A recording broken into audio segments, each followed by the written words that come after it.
Welcome back to the Foundry by Forge College. Today, we're diving into a super critical part of Web 2 integration and API development on Solana. We are building a smart traffic router. Why? Well, to keep our Solana APIs alive and kicking, even when individual RPC nodes just kind of decide to take an unannounced vacation, right? If you've ever dealt with a lagging app, you know exactly why we're here. We are going to engineer some serious resilience right into our client. Let's get into it. Now, in our previous lesson, we looked at improving the dApp user experience using ENS, making things look and feel incredibly smooth. But let me ask you this. What good is a beautiful, highly polished UI if the underlying data node just completely flatlines? When our RPC node literally falls asleep at the wheel, our users are left staring at endless loading spinners, and all that gorgeous UX design, poof, right out the window. We need a system that actually anticipates failure rather than just reacting when users start complaining. So here's our blueprint for today's explainer. First, the broken node. Second, active health probes. Third, scoring nodes. Fourth, safe routing. And finally, number 5, system monitoring. Section 1, the broken node, when passive observation fails. Take a look at the stark contrast here between passive and active observation. Passive error observation, it's kind of like a toll booth operator falling asleep, and you only realize there's a problem when traffic is backed up for 3 miles. We're literally sitting around waiting for our users' requests to fail before we do a single thing. That is a terrible user experience. We absolutely can't just wait for our dApp users to get slapped with timeouts. We've got to be proactive with active health probes, checking the road ahead before we send our users down it. So what exactly is a health probe anyway? Well, it's basically a lightweight, scheduled request. Something really simple like a getHealth call or an HTTP/health path. Think of it as humorously poking a lazy node with a stick every few seconds just to make sure it's actually awake. We aren't asking it to do any heavy lifting here. We're literally just checking for a pulse. Section 2, active health probes. Building the pulse checker. To actually build this scheduler in Node.js or Go or Python, it really boils down to a super simple 3-step cycle that just runs constantly in the background. Step 1, send your lightweight getHealth payload. Step 2, record whether it succeeded or if it timed out. And step 3, update your endpoint registry with that new information. This little cycle acts as the autonomous heartbeat of our client app, humming along entirely separately from actual user requests. Okay, so where does all that probe data actually go? Directly into our endpoint registry. You can think of this as an in-memory scoreboard. It keeps track of consecutive failures, consecutive successes, and latency for every single node in our system. With a scoreboard like this, our system isn't just guessing. It knows exactly which endpoints are reliable rock stars and which ones are, well, currently struggling to keep up. Right here is a suggested configuration table for our registry. We've got our probe interval set at 10 seconds and a quick timeout of 1.5 seconds. But look at the thresholds. 3 consecutive failures to mark a node unhealthy, but only 2 successes to mark it healthy again. Now, in our advanced technical courses at Forge College, we really emphasize dialing in these specific thresholds. Because if you set them too low, you're going to trigger false alarms every single time the network blinks.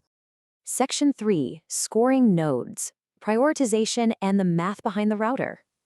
So, the crucial thing to remember here is that not all healthy nodes are created equal.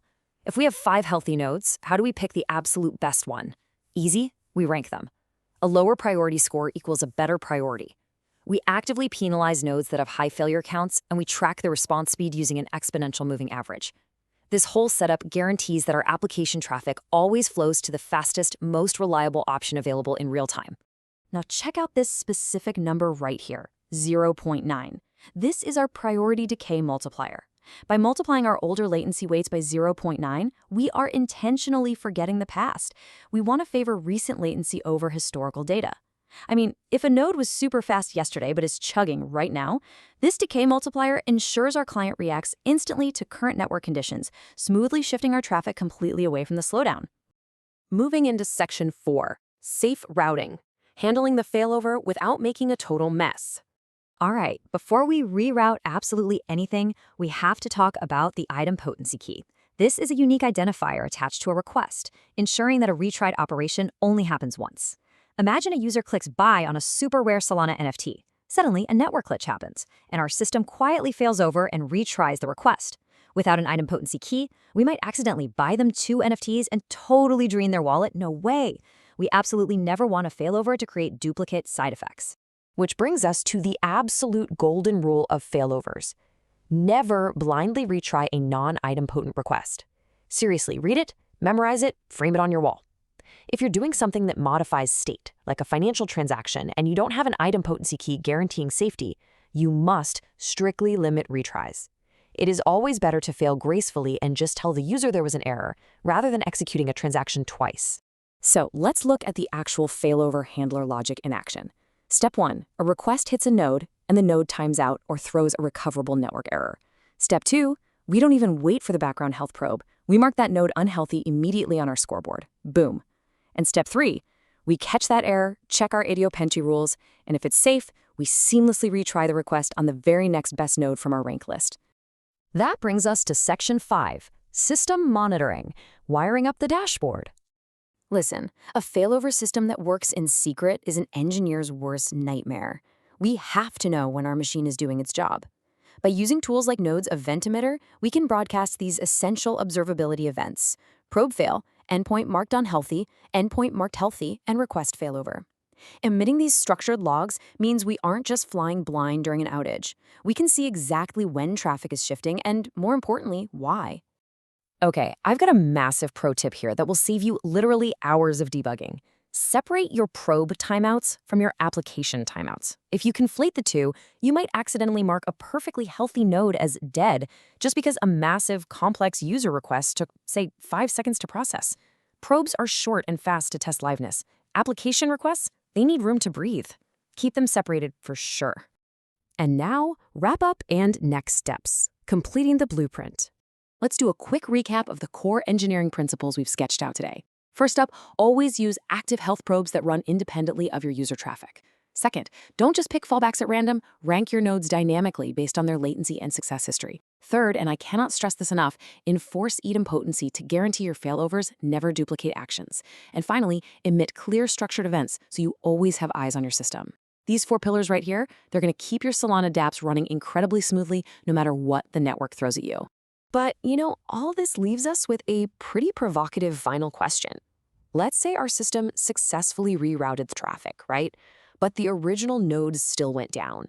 When a node crashes, how do we actually decode the logs to find the root cause?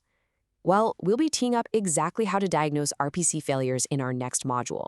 I highly encourage you to head over to forge.college to learn more about the subject, dive into our hands-on debugging labs, and explore a ton of other Web3 topics. Thanks so much for joining this explainer today, and I'll see you next time.